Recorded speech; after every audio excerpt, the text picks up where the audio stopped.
Gator great Shane Matthews every weekday as he brings you all you need to know about your Florida Gators, including news, analysis, and opinions with some of the biggest names in sports. Find us on Spotify, Apple Podcasts, Google Podcasts, or wherever you listen to your favorite podcast. Or watch us live at 8 a.m. on Facebook, YouTube, and Twitter.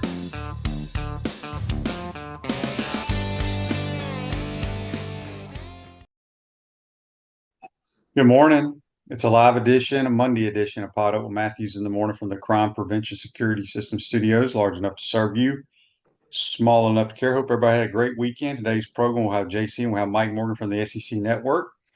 If you missed it yesterday, the U.S. Open, Bryson DeChambeau, one of the best U.S. Opens you'll ever witness, in my opinion. It was great drama, great golf course, the way it's supposed to be. Wins his second U.S. Open. And then Gators play today, 2 o'clock elimination game against the NC State Wolfpack. I'll be honest, I did not see one inning, one pitch of their game the other night. I had a huge match at Golden Ocala early Sunday morning.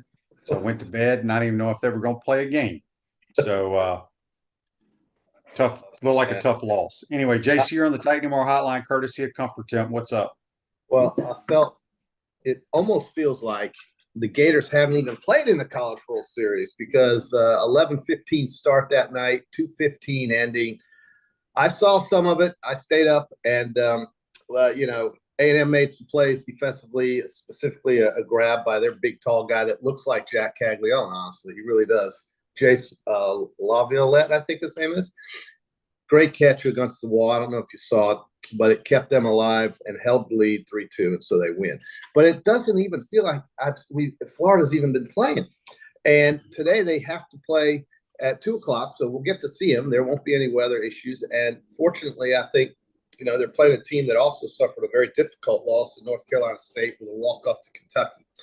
But if you ask me about the College World Series before we get into golf, it is very clear to me that the ACC maybe has one team that I think can hang with these others, and that's Florida State. And the reason why is because Florida State should be in the winner's bracket, but they can't catch the baseball. Other than that, they can keep up with anybody. Well, then why do you think they're good if they can't catch the baseball? Because they can keep up with anybody offensively. And they had Tennessee down 3 runs in the last inning and somehow just fooled around with the baseball. They were really careless defensively in that game. I watched the whole game. But I think they're going to win today. I think they're going to win their next game. And eventually, I think they're going to end up playing Tennessee again, if that's how the brackets work. I don't know if they switch over or not. I don't know. They don't in baseball. Okay, so they're going to have to beat North Carolina, who had no business on the field with Tennessee last night. They looked completely outmatched and intimidated. They're going to have to beat North Carolina, and then they'll have to beat Tennessee twice. But offensively, I think they ain't doing. Probably not. But they can hit the ball as well as I think anybody there in Omaha. So as far as Florida goes, it's going to require more good pitching. I thought their pitching was great. It was good enough to win the other night. You hold Texas A&M to 3 runs, there is every reason to expect you could win. And their guy in right field made a game-saving type catch. He really did. He jumped up over the fence and caught the ball. It's funny, everybody's been complaining about pitching all year long. Pitching was perfectly fine. It was great. Game. That was great. Yeah. It was good enough to win the game, and they got some things going there in the 7th inning, but lost. But look, that's in the past, and they just need to win one game, and that's today against Wolfpack. Tough gun. It's going to be tough. NC State's a very good team. Very good team. So they had a tough loss as well.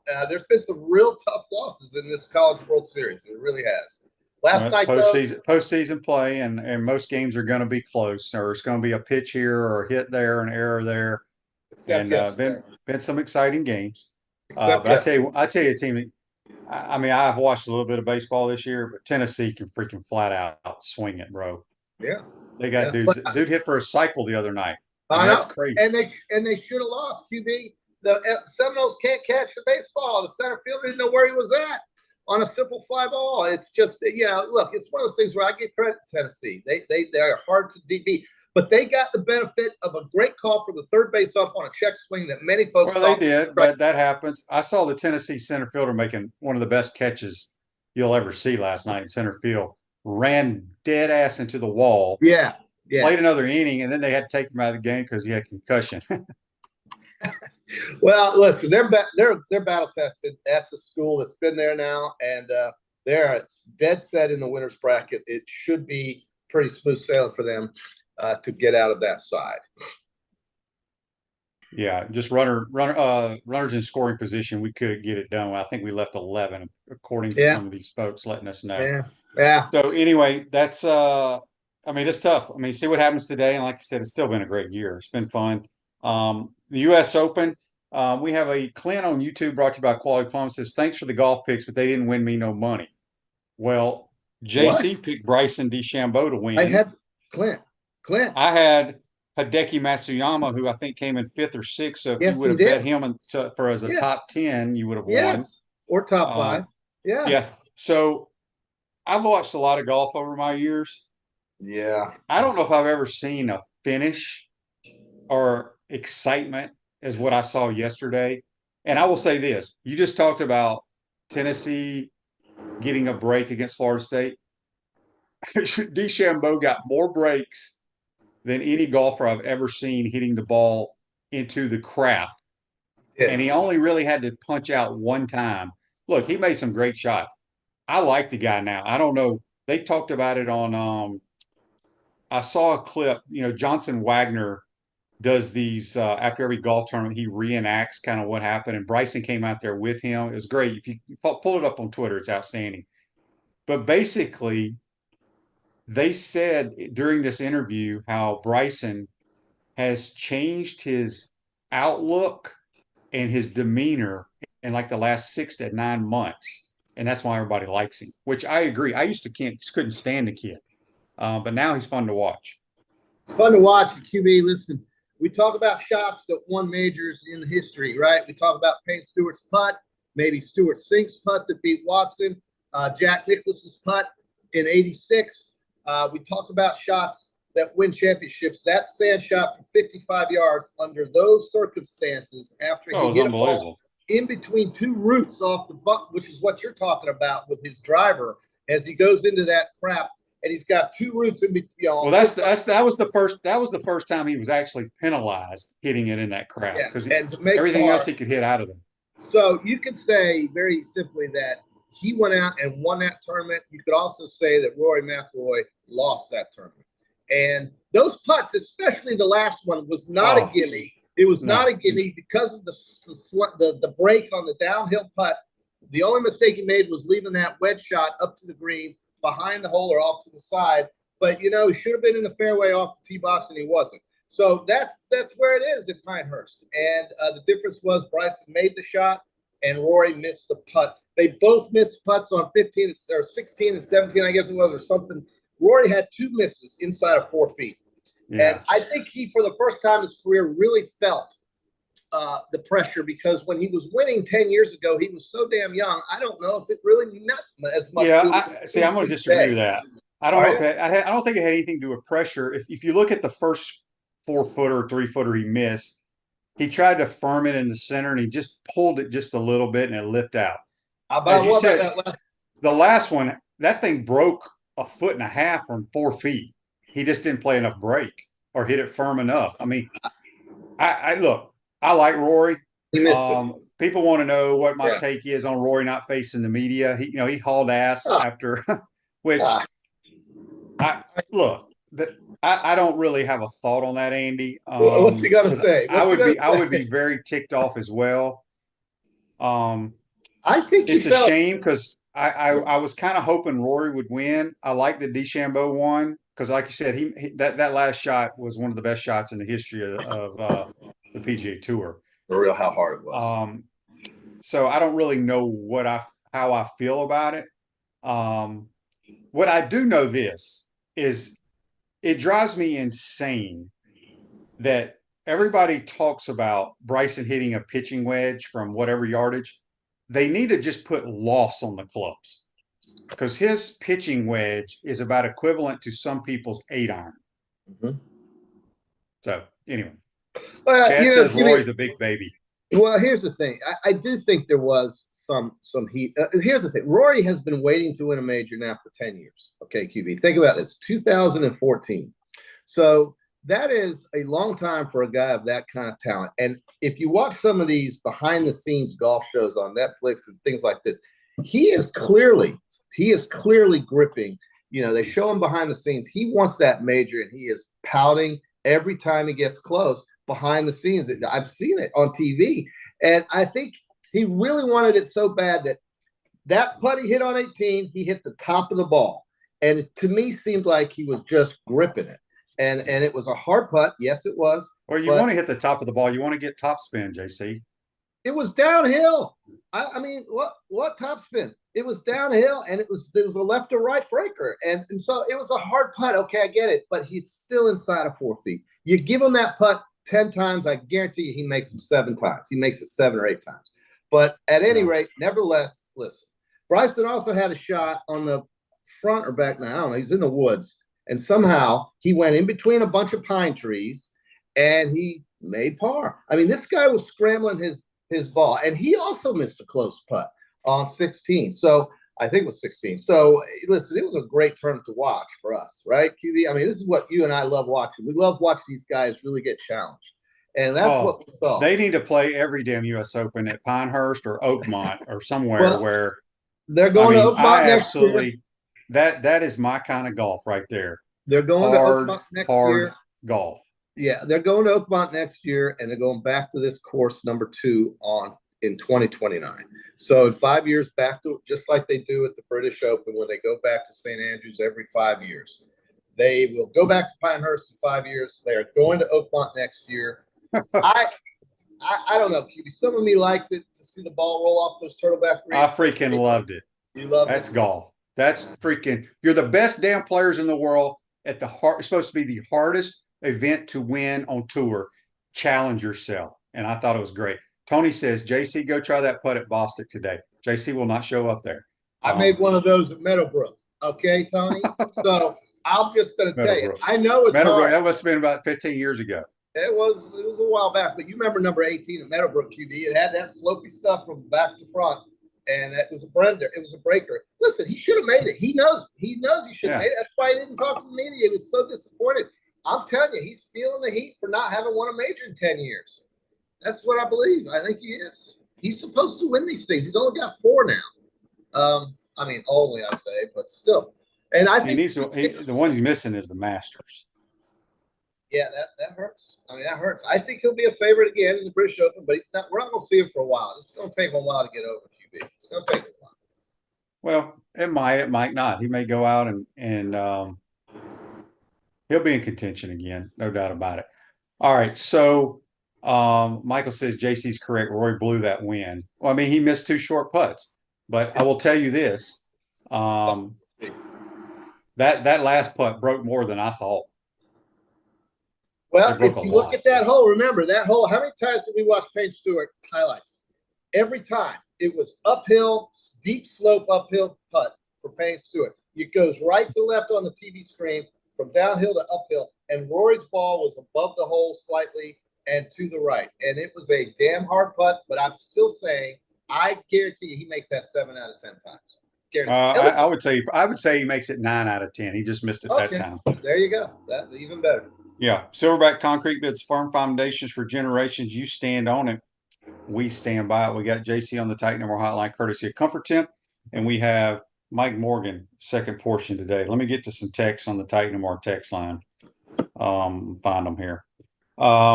This is from Josh in Mississippi. Says a Colorado player says Coach Prime's playing daddy ball and threatening to dismiss any player that missed Shadur's rap concert was the final straw for many transfer. I saw that on Twitter. Look. What the hell is that? No, I saw that, whether it's true or not. I just know this. I don't think Colorado's going to be very good this year. I didn't think they were very good last year. So take that for what it's worth. I don't really pay attention to Colorado. They're not. Yeah. They're a Big 12 school now, out of the Pac-12 into the Big 12. I think they'll be probably better than last year. Most of the times that's the case. But I'm not worried about them winning anything of substance. And certainly not that conference. There's too many other good teams in that conference, in my opinion, even though Texas and OU are not.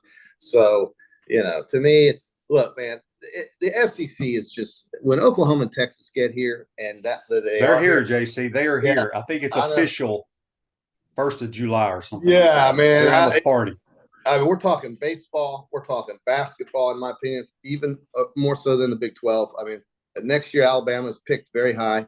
SEC teams are going to be very good and difficult to deal with. In baseball, to me, there's just such a clear difference. When I watched that North Carolina-Tennessee game last night, it just didn't look like a fair fight. It just didn't. You could tell how Tennessee just intimidated those guys. And they were on their heels, North Carolina. And pun intended, they were on their heels. Daryl on the Titan Mar text says, Shane, are you still going A&M to win it all? Tennessee looks very good. Hopefully the Gators will bounce back. I'll be honest with you. I have no problem telling you why I picked A&M. Because when I talked to Cardozo a couple weeks, Cardozo goes, they're the best team out there. So that's why I said it. He goes, they got hitting and pitching. Whereas I think A&M's pitching is a lot better than Tennessee's. But Tennessee can swing the damn bat. So you would not surprise me if A&M and Tennessee play for the national title. I don't think it surprised me either. No. Andy says C.J. Ingram got an offer from Ty Golden late last night. Could he play 2 sports? He will be a basketball player in college. He's a lot better basketball player. I don't know what he would play unless he moved to wide receiver in college to play football. But I would put all my money. I would go all in, JC, that he plays basketball wherever he decides to go. Cool. JC, what did you think about I don't know if you saw it, but Francesca Molinari? Did you see him make the hole in one to make the cut? I've never seen anything like that in my life. I think that's great. He was stunned, but man, he got paid, so good for him, man. It was a great shot. It was, well, of course it was a great shot, but the timing of that shot is unbelievable. It's unbelievable. It really did bring a lot of golfers to their knees, and you know, so good. That's what so good. I would love to be able to play that golf course today. Well, that's what the U.S. Open's about, QB, isn't it? I mean, that's I've played Pinehurst, but I'm talking about I would love because I like as you know, I like competition, I like challenges, I like shit to be hard. I would love to play it. I don't care what I would shoot, but I would like to tee it up from their tees. Now, obviously, they move the tee boxes each day. Let's just say let's play Sunday's tees today and go see what I can shoot. I would love that. What do you think you'd shoot, QB? Well, the way it looked on that golf course, a lot, because you know what's so great about that, and this is what people, you know, when you have buddies at your club that are +3 handicaps, those dudes ain't near as good as these dudes playing, because if you have to hit a 172-yard shot and you have like a 4x4 little area to land it, they can do it. You know, us average, weekly golfers can't do that kind of stuff, and it's nuts. You got a 540-yard par 4. There's nobody you play with or that I play with that's getting there too. Not one. Well, that's not true. Really? We have multiple people in our group that could get there. The head golf coach. Just give me three names without the head golf coach. 3 names. And don't say their last we have name. another guy named David and a guy named Danny.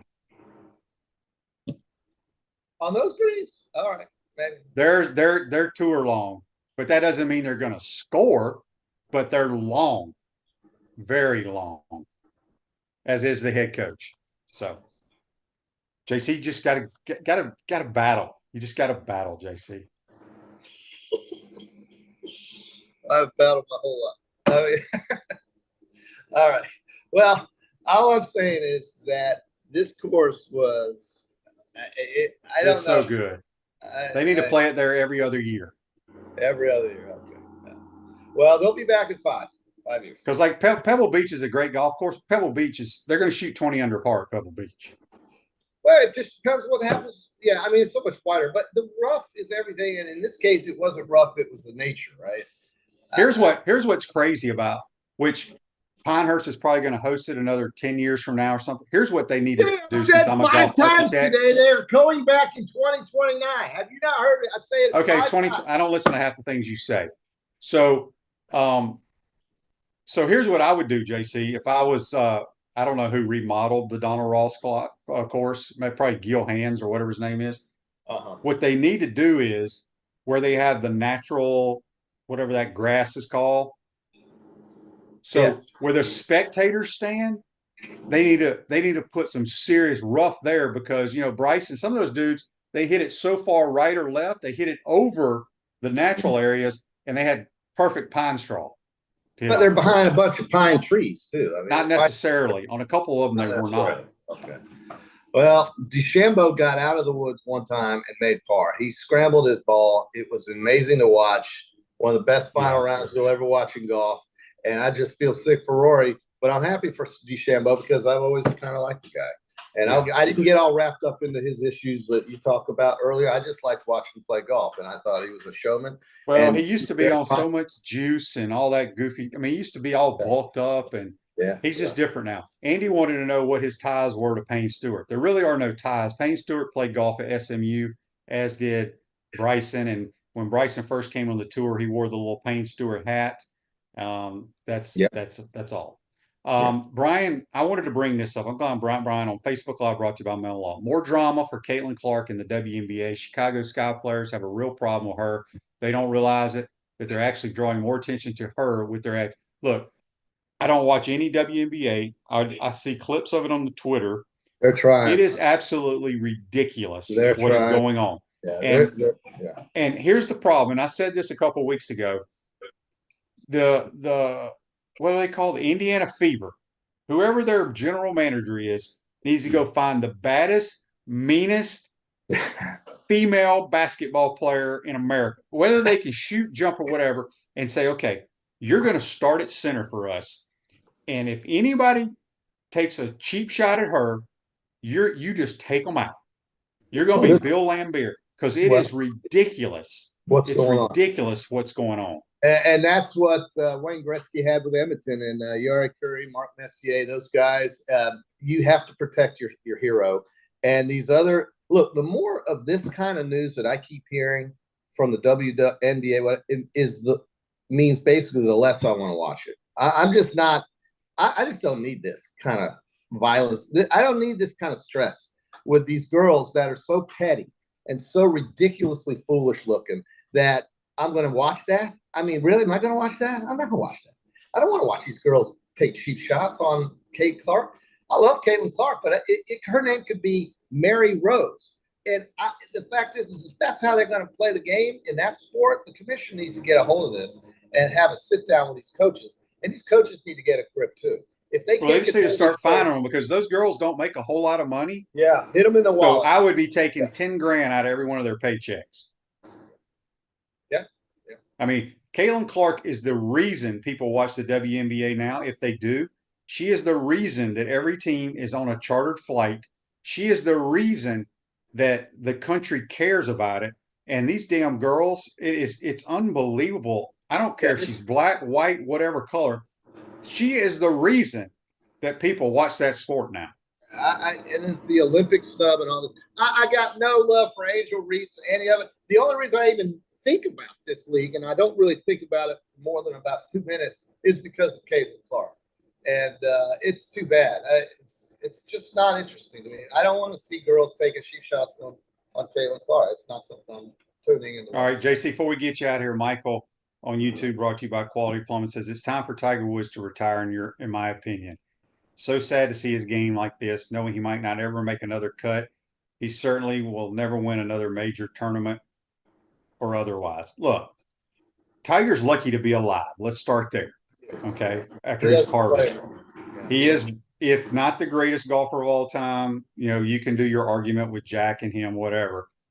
But yeah, like I've said multiple times on this program, whether I'm right or wrong, or you agree or disagree with me, Tiger dominated his era because he was the most athletic golfer there was.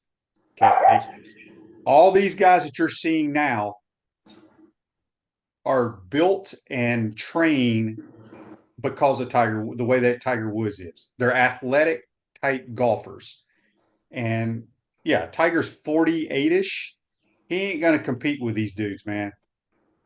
So he doesn't play enough. He just doesn't play enough. He can't. His body won't allow it. You can't just – here's the thing about competition golf.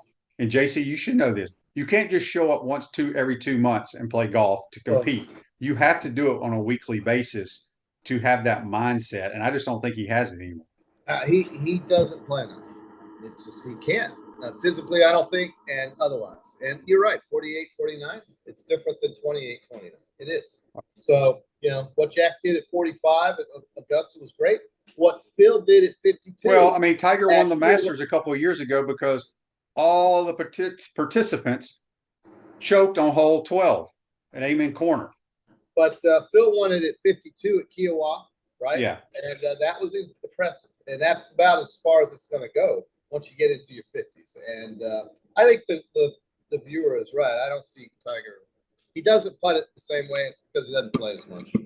Simple. All right, this day in sports brought to you by Campus USA Credit Union. Put some star power to work in your financial life with Campus USA Credit Union. 2018 at Shinnecock, Koepka wins by 1 stroke over Tommy Fleetwood for first back-to-back Open titles since 88 and 89 when Curtis Strange did it. So Bryson will have an opportunity to go back-to-back next year. That's this day in sports. Huh? At Oakmont. Oakmont, they'll have rough. Yep. Thank goodness. And that in Pittsburgh or Pennsylvania? Pittsburgh, PA. I get Oakmont, and there's another like Oak something I get screwed up. Oakland Hill. You get Oakland Hills. I think that's Is that what it is? All right, JC. All right. Everybody thinks you're going to work for Silverback today with all your fluorescent colors on. Hey, we love Silverback. We love Frank. He's got a great thing going there. Good for Frankie. But tonight, Celtics will get banner number 18. You can pretty much book that. And Florida Panthers tomorrow night. By the time I get back on Wednesday, we'll have 2 champions in the NBA and NFL. That's my prediction. The NFL or the NHL? Excuse me. The NHL, yes, and the NBA. And I better tell you what, they better win Game 5 because if these 2 teams don't win Game 5, it's going 7. How's that sound? How about that prediction? So that tonight's tonight, or I mean, Game 5. Oh, you're making a prediction. JC, go practice your putting. Yeah, well, it's crazy, man. It's crazy. I don't know. You love that course. I don't know if I'd like to hit out in the dirt all day, but whatever. Well, first of all, don't hit it in the dirt. But those guys are pretty good, and they hit it in the dirt. I just would like to, because when I played Pinehurst 20 years ago, whenever it was, that was not there.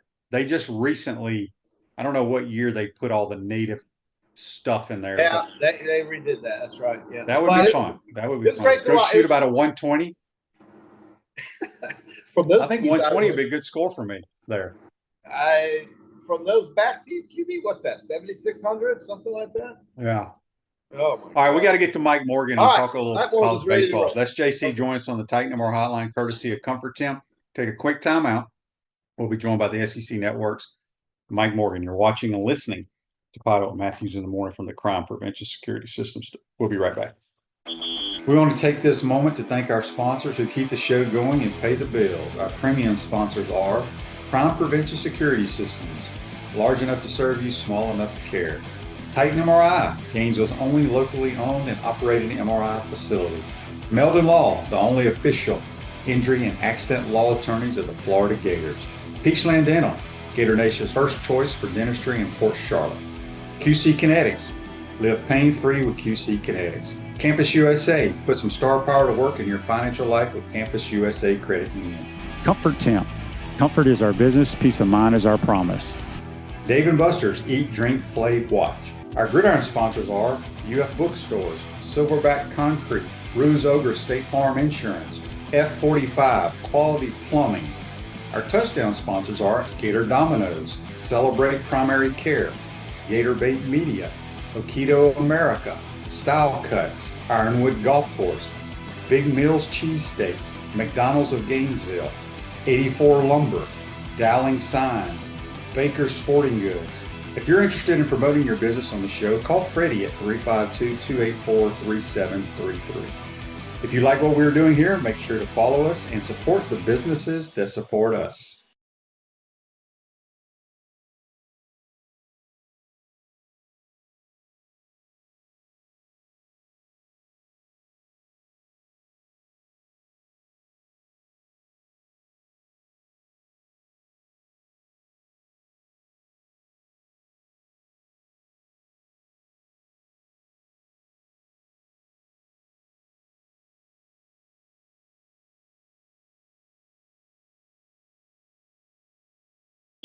We want to take this moment to thank our sponsors who keep the show going and pay the bills. Our premium sponsors are Crime Prevention Security Systems, large enough to serve you, small. Welcome back to the Crime Prevention Security System Studios, large enough to serve you, small enough to care. Ruzoger State Farm Office is a team of dedicated insurance professionals ready to help life go right with the right insurance options for you and your family. Visit ogreinsurance.com. Give them a call at 352-240-1779. Going to head back to the Titan Number Hotline courtesy of Comfort Temp. And we will be joined by the SEC Network's Mike Morgan. Good morning, Mike. How you doing? I'm good, Shane. How are you? I'm doing all right. Mike, before we jump into college baseball, I know you don't probably follow the PGA Tour like I do, but did you watch any of the U.S. Open? I watched the entire back nine. So here's me, Shane. You're right. I am not to the level of you and JC where I'm not watching 35 tournaments a year. I'm watching 4 majors, maybe some other random tournament that's got a good finish on Sunday, and that's about it. But I've said this for years.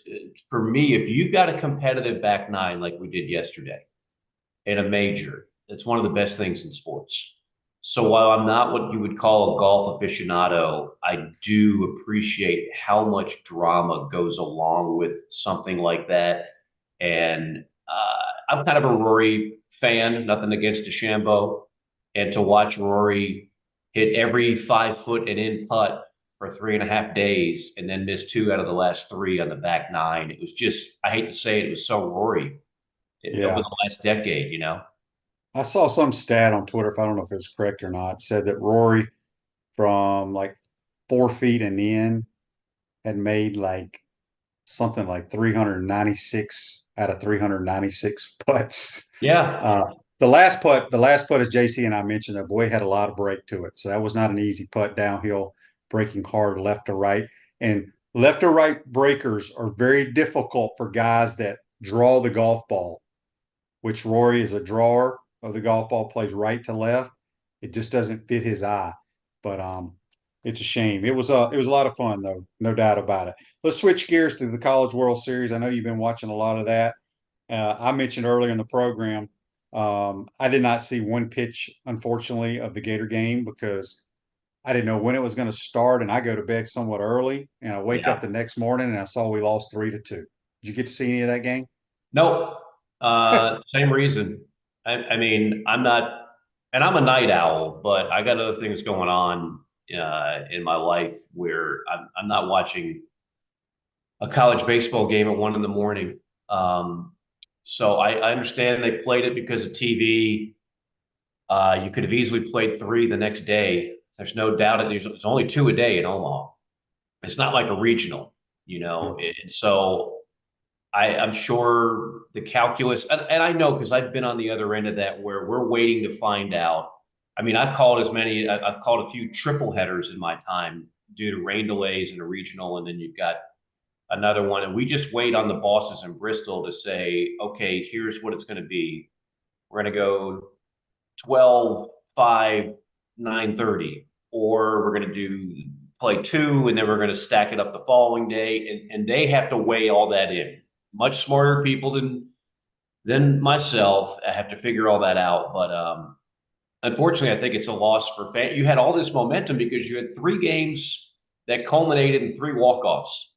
And then a 4th game that also had all the late inning theatrics, and a lot of people didn't see it. So I feel bad for your common baseball fan because you got to remember a lot of people don't tune into college baseball until Omaha. They just don't.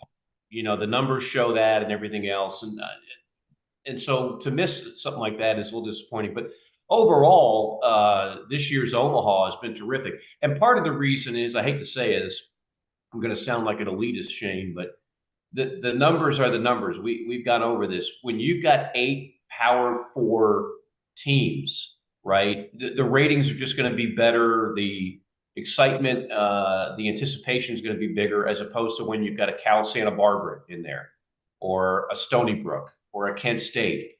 So they'll never say this, but I mean, TV got what it wanted. You got 8 brand names in there, and so far it's been a very thrilling event, kind of a heartbreaker for Florida. You got 2 numbnuts who got ejected for obvious reasons. I'm sure you've talked about that. The catch, with all due respect, like if you're an outfielder, it's a short porch in Omaha, by the way. It's not like a 10-foot wall. If you're an outfielder and you jump off the ground 4 inches straight up in the air, it's not like an outstanding catch. Honestly, for athletes of that caliber, it's pretty routine. It's not like you robbed the guy of a home run. I've heard that 1,000 times. Like, that's not robbing a guy of a home run. It's a pretty routine catch. But obviously, we flirted with a home run. It would have changed the complexion of the game. It's really hard to lose the first game, Shane, and then win Omaha. It's just so hard. Mm-hmm. But they'll obviously have to do that in order to bring home a second championship. Yeah, it's a shame because you had an opportunity and now you're in the loser bracket, as you mentioned.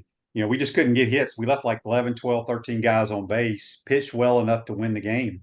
What do you think about today? Cags will be on the mound. They got the NC State Wolfpack, which I think they were a 10 seed when they in the tournament. How do you like this matchup? It's another good one. I mean, I think they're pretty evenly matched. Elliot Avent, I've gotten to know him fairly well over the years. Really good coach. This could be his swan song. He's hinted that he could retire. He's in his late 60s. Of course, South Carolina just hired a guy in his late 60s. As we know, age is just a number. It really depends where you are in life and what your overall mentality is. But he's done a terrific job. Remember, they're the team, and I had them in the Super that year. They went to Arkansas, knocked off everybody's number 1 and the Razorbacks. They get to Omaha, and then the COVID thing happened, and they basically got kicked out. And I felt so bad for that whole group. It was really it was unprecedented. Yeah, remind us of that, because I'm trying to remember. They had a really good team, as you said. They upset a bunch of people. They go to Omaha. Yeah. And then their team got COVID, right? While they were in Omaha, and they had to send them home. I can't remember exactly. Yeah.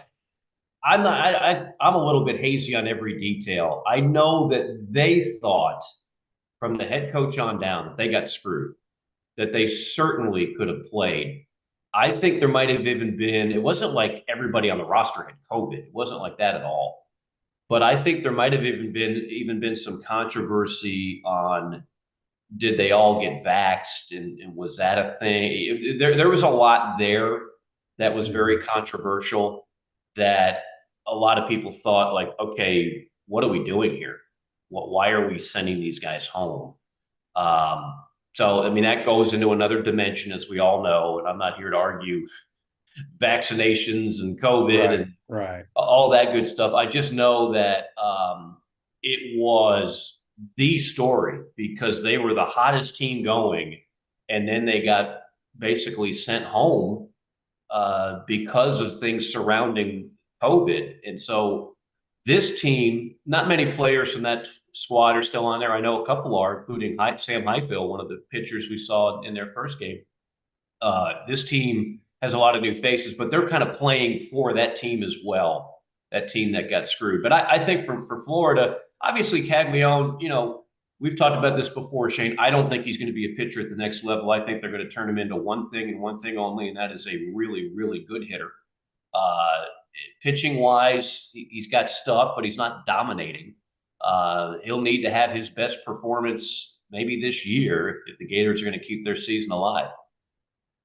I wanted to ask you this because JC kind of brought it up, and I think I'm correct on this. In softball at the Women's College World Series, when you lose, you flip over to the other side of the bracket. They don't do that in the men's tournament for whatever reason. So if the Gators win, they'll have to face the winner of A&M and I'm losing it. Kentucky, right? Yes. No, they'll play the loser of that, have to win that, and then beat the winner twice to get to the championship series. Think Kentucky and A&M play tonight?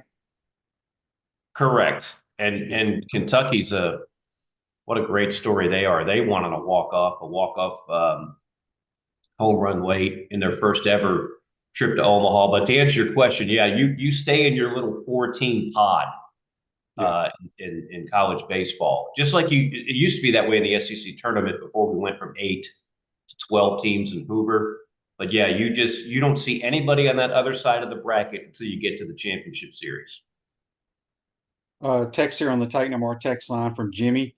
It says, Mike, I'm not sure if I missed it or not, but who did you pick to win the College World Series, and who do you think will win it after you've seen what is going on there now? Well, I picked two teams when the bracket came out. So I guess I hedged my bets a little bit, but I picked Tennessee, even though they've got the #1 jinx on them. #1 team hasn't won it since '99. I think they're as talented as anybody. And then the other team I picked was A&M. Now, then A&M had a big injury, of course, to one of the best outfielders in the game and one of the best hitters in college baseball. So that might have taken away a little bit of the luster of that. But yeah, I thought Tennessee and A&M were two of the best teams all season long, two of the most balanced teams, the thing that I look for. I don't think you win in Omaha if you're one-dimensional. If you're just really good at hitting but not good at pitching, you're really good at pitching but you can't hit, like Arkansas. But those are my two teams at the beginning of the field of 64, and right now they're still looking pretty so far today. Yeah, they're clearly the two best teams there. I picked A&M to win it all, only because Cardozo, who watches and calls 65 games, he says A&M is the best team from top to bottom. Yeah, now, that was before they lost their star player. But, yeah, Montgomery. Yeah. Yeah. So sticking with it anyway. John on YouTube, brought to you by Quality Plumbing, says, no, they play the best. They play the loser of Kentucky and A&M. Saying you're correct that you have to beat the winner. Yeah, that's right. So if we win today, we will play the loser of Kentucky and A&M, and that will be a one-game deal. And then you'll have to play the winner of the Kentucky A&M. You have to play them and beat them twice. So it ain't going to be easy. No, not at all. No, like I said, when you lose that first game and you go to the loser's bracket, I'd love to know a stat, Shane, and I don't have this off the top of my head. How many teams lost their first game in Omaha and went on to win it? I guarantee you it's a really small number. Yeah, it's only happened. I'm going to the Women's College World Series. It's only happened like 3 times, I think, if I'm not mistaken. I thought I saw them flash up that stat that you're referring to, like how critical game 1 is. Yeah. I'm pretty sure 2010 South Carolina lost its first game. I don't know if it was Oklahoma or somebody. And they wound up winning the rest, winning the title. And then in 2011, they didn't lose a single game in the postseason. They just ran off like this ridiculous. They still have the record for most consecutive postseason wins. So 2010, I know that was one example. Has somebody done it since 2010? Maybe your audience will know. I can't think of. I'm sure there's somebody that's done it, but it's just really difficult because it's the same thing that happens in Hoover. Like now you start to run out of pitching, and you've got to play the extra game. So not only are the odds of winning the extra game just in general are difficult, but then you're behind the 8 ball in terms of your pitching staff. Now, Florida's always got a deep staff. This year, it's a younger staff. Some of their best arms are still wet behind the ear and still learning on the fly. But at least they have numbers that a lot of schools don't. A lot of schools, when they lose that first game, they're toast because they just don't have enough depth in pitching. Live a healthier lifestyle with our bold, flavorful smoothies and our amazing food. Tropical smoothie. When you eat better, you feel better. We got Mike Morgan from the SEC Network on the Titan MR hotline, courtesy of Comfort Temp. Here's a text, Mike. I feel like we talk about this every Monday you're on the program. This is from James. He would like to know your thoughts. I touched on it earlier with JC. Your thoughts on the Caitlin Clark issues again. It's the same thing. I mean, my take hasn't changed. Here, let me tell you the wrong take. And these are people that I think are smarter than what they display when they say this, but they have their own agenda when they say it. Anybody that's trying to say, oh, well, this is typical of any, rookie, it's a more physical game, but that's not what this is. I play basketball. These are cheap shots. They're cheap shots. These aren't physical plays. These aren't basketball plays. Just stop it. And if you know that in your heart and you're lying on national TV as you give your take and you so desperately want to justify what's going on, shame on you. It's clearly something, as I said, more sinister than just, oh, well, it's the Rook, so let's give her a hard foul. I've seen enough women's basketball to know that ain't right. That's not normal. And then of course you have all these people. Uh, this is there, and we see this in the national media quite a bit these days. I have an agenda. I need to find a way to insert that agenda that typically really has nothing to do with sports, but I'm going to use a sports figurehead as an entrance onto the highway that I really want to go down. And that's what's going on. And they're using Caitlin Clark as a pawn for that. So it's unfortunate. She didn't ask for any of that. She's never been someone who's been overly outspoken about anything other than just playing ball. But sadly, it's kind of indicative of some of the things that go on these days. And she's just going to have to fight through it, which I give her credit. I've never seen anybody with more distractions in women's basketball than what Caitlin Clark is going through. And she's actually playing her best ball since. So in terms of Angel Reese, I don't know what goes on in the head of Angel Reese. But she's she so desperately wants to be like one of the faces of the WNBA. Nothing personal, but she's a post-up player that like misses a lot of layups, and there's nothing overly unique about her game. There's plenty of Angel Reeses in the WNBA. Nothing, not to take away from her talent. She's there because she's good, but she's not generational. She's not just different. Caitlin Clark, that's the thing about Caitlin Clark is it's just some people seem to be bothered by it. Her style of play is Steph Curry-like. We were fascinated by Steph Curry. I'd never seen anybody shoot like Steph Curry. Well, on the women's side, no one's ever shot the ball like Caitlin Clark. So I don't feel like I have to like make excuses as to why I am completely infatuated with Caitlin Clark, just like I was Steph Curry. Yeah, it's so much jealousy going on there. It's crazy. All right, so our loyal listeners, I don't know if it was Andy or Dan did the research for us. Okay. Losing the first game and then winning the World Series. The Beavers from Oregon State did it twice, 2006 and 2018. And then Carolina, as you mentioned, did it in 2010. Okay, so the last team to do it was Oregon State. Yeah, 2018.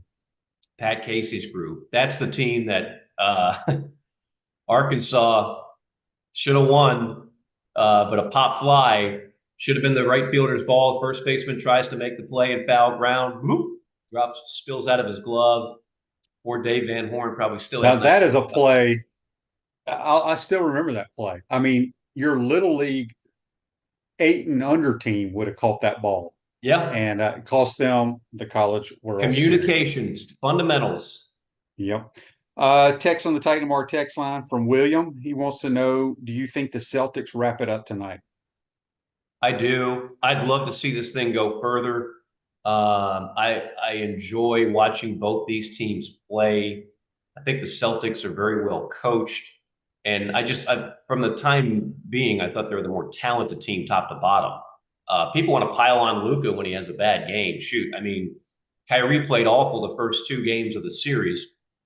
And outside of those 2, they have nice complementary players. They're like PJ Washington and Gafford. I mean, these are guys I covered in the SEC. They're nice complementary players, but they don't have a third weapon at all. So if it ain't coming from Luka and Kyrie, it's not going to happen. Boston's just a better top to bottom team. They should have won game 3. That would have made things a lot more entertaining. But yeah, I think Boston wraps it up. I think they wrap it up tonight. I hope I'm wrong. Yeah, the rosters aren't even comparable, in my opinion. No, Boston. You got 2 stars from both teams. Right. You got Tatum and Jaylen Brown. Mm-hmm. And then you got Luka and Kyrie. But the other pieces to the puzzle, is it Derek White, solid player. Yeah. Porzingis, I mean, I know he's hurt or whatever, but they could not stop him the other day. And then Horford, who's been around, is so solid as well. You know who I love, Shane? You know who you didn't mention? Drew Holiday. Oh, and he knows how yes. to win. So Yeah. he's won a championship, and I watch him and everything he does. He's the perfect number 3 guy. Everything he does is just spot on. Everything he does, he makes winning plays. Been there, done that, and doesn't command the ball. He knows his role. That's what the Mavericks don't have. They don't have a Drew Holiday. They don't even have a like you mentioned, White. Horford is invaluable because of his experience and just I mean, a big guy that can just hit those threes and then he does all the other little things. No, it's the perfectly comprised roster. Remember who put it together? Brad Stevens. Brad Stevens, the 2-time Final Four coach at Butler, who then left the college game. He took the bag to be the head coach of the Celtics and did a good job as a head coach, but then it was like, you know what, I'm just going to be the front office guy. And I think roster construction, just like in the college game now with college coaches, how do you put together a roster through the portal and NIL? That's as big a skill as anything else you're going to do in coaching in 2024. Oh, he put together one hell of a roster. Yeah, no question. All right, before we get you out of here, a little college football talk. A lot of the TV times came out, which is unique to me because usually it's always like your first 3 or 4 games, but they pretty much have given you a time of kickoff, or it could be like at 6 or 8. But is that a lot of our fans that I've spoken with are very upset that we play at Mississippi State at noon and in Austin, Texas at noon, which is 11 a.m. Central Time. Yeah. But that is now the noon game is now they're going back to that being the featured game. Agree or disagree with that? That they're making it the featured game? Well, I should say, you got your noon and your 3:30. Those are the night primetime games. Mm-hmm. I think they've gone away from when I've looked at the schedule. It seems like, the big games are either noon or 3:30 now. Well, first off, I think your audience will like this. You only get, I think you're only stuck in the noon window twice is the max, right? We have it 3 times. I know right offhand because Ole Miss is playing us at noon here in Gainesville. Okay. So you have 3 SEC games at noon? Yes. 2 of them are at 11 o'clock, actually. Yeah. Okay. I might have misinterpreted that. I know there's some kind of limit. Like they can't just give you a half a dozen noon games. They can't give you the Vanderbilt Jefferson pilot treatment, right? But I think some of the big games are clearly at noon. Remember what Fox has done. Fox came in and said, we can't compete with ESPN running Alabama LSU at night. We can't compete with the CBS game of the week at 3:30. So we're going to put our best games at noon. They call it big noon kickoff, right? And so their best Big Ten games are typically at noon.